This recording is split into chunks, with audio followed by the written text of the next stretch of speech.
Stay connected to the world around you. KPBS brings you trusted news, compelling stories, and in-depth reporting every day. Wherever life takes you, KPBS is here, on the radio, online, and on the go. Discover more at kpbs.org.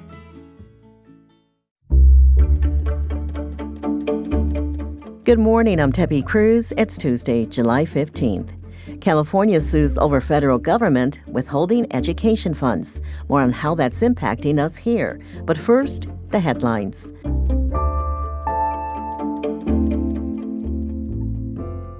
Affecting our La Mesa listeners or anyone riding through, the largest road repair project in the city's history began yesterday. Just under 3.5 miles square feet of roads will be patched with something they call slurry seal. The seal is applied in phases over several days or weeks, with the next couple of weeks being the initial prep phase. Crews will be preparing streets by removing striping, weeds, or anything else that would prevent the slurry seal from sticking. The city has released an interactive map that we welcome you to check out. It shows which exact streets are scheduled for slurry and what type of work will be done. The starting lineup for the 2025 MLB All-Star Game at Truist Park in Atlanta was announced yesterday, and the Padres are a standout. Star third baseman Manny Machado was voted in as a starter for the National League with 17 home runs this season. Fernando Tatis Jr. and Jason Adam also were selected as reserves. Players Adrian Morjon and Robert Suarez were also added as replacements, bringing the Padres' total All-Star count to 5 total players. That's a 3-way tie with the Mariners and Dodgers for the most players selected to today's game. You can catch the game today at 5 p.m. on Fox. There will be another series of loud booms across the county in the coming weeks. The Marine Corps has scheduled live fire training exercises at Camp Pendleton through the 20th. Camp Pendleton shared a noise advisory note on X saying the trainings could happen any time between midnight and noon.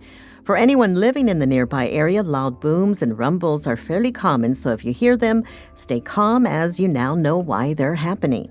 From KPBS, you're listening to San Diego News Now. Stay with me for more of the local news you need.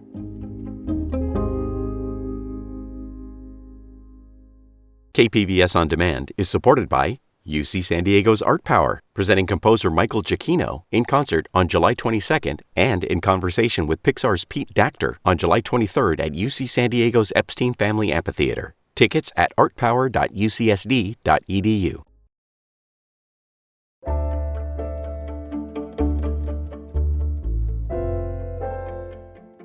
California and more than 20 other states sued the Trump administration yesterday for withholding federal education funds. Education reporter Katie Anasta says they're calling the move unconstitutional. The funding pays for summer school, adult education, English learning support, and more. States usually get that money on July 1st. On June 30th, the Department of Education said it was reviewing the grants and that it was, quote, committed to ensuring taxpayer resources are spent in accordance with the president's priorities. Now, school districts across San Diego County are waiting on about $50 million. That includes about $13 million for the San Diego Unified School District.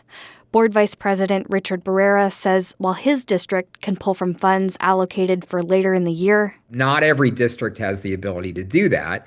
And so we may very well see, both here in San Diego County and across California and across the country, summer programming that's halted. The lawsuit from more than 20 states says the Trump administration is violating federal law and the Constitution.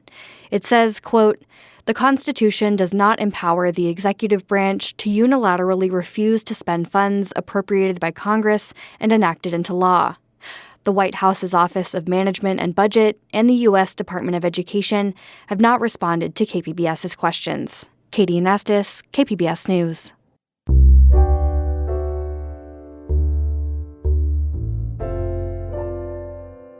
There's a new report to increase the number of homeless shelter beds in North and East County. Reporter Jacob Ayers says a local foundation is offering $10,000 for each shelter bed created before next July. Leaders from the Lucky Duck Foundation want to increase access to shelter for homeless residents in the North and East County by up to 150 beds. To make it happen, they're investing up to $1.5 million in the San Diego Rescue Mission to expand its emergency shelter model. The rescue mission already has an agreement to open a new shelter in Vista. The city's mayor, John Franklin, says the new funding is important because Vista's first low-barrier shelter, Buena Creek Navigation Center, will close in the next year. We're building a public-private partnership to bring 50 new shelter beds online in Vista. Today, we have 36 beds, but it's a 3-year contract that we're 2 years into, so 1 year from now, that facility will cease to exist, and we need to replace it within the next 12 months. San Diego Rescue Mission says the new shelter locations are not yet set. They're currently looking for sites in Vista and in the East County region. Jacob Ayer, KPBS News.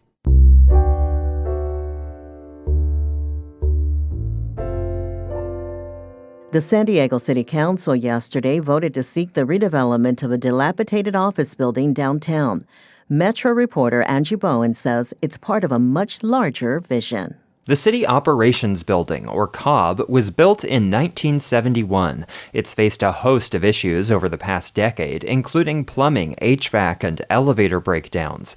Councilmember Sean Ela Rivera blamed past generations of city leaders, who he says built as cheaply as possible, with little concern for quality or long-term maintenance. This particular building, I think, is a great example of what happens when radical conservative ideology guides public investment, as was happening in California in the 60s and early 70s. I just want to make sure that we do not repeat the same mistakes again. The City Operations Building is one of 5 blocks the city is seeking to redevelop, with new housing, government offices, a theater, and educational space. Andrew Bowen, KPBS News. That's it for the podcast today. As always, you can find more San Diego news online at kpbs.org. For your next listen, check out the KPBS Midday Edition podcast this afternoon.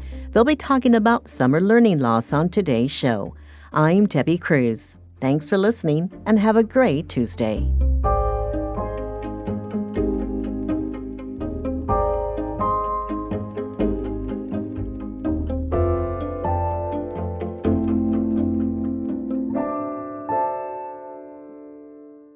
KPBS On Demand is supported by the San Diego County Toyota dealers, presenting a new 2025 Tundra designed to combine performance and comfort with up to 437 horsepower and 10-speed automatic transmission. See your Toyota dealer. The San Diego County Toyota dealers. We make it easy.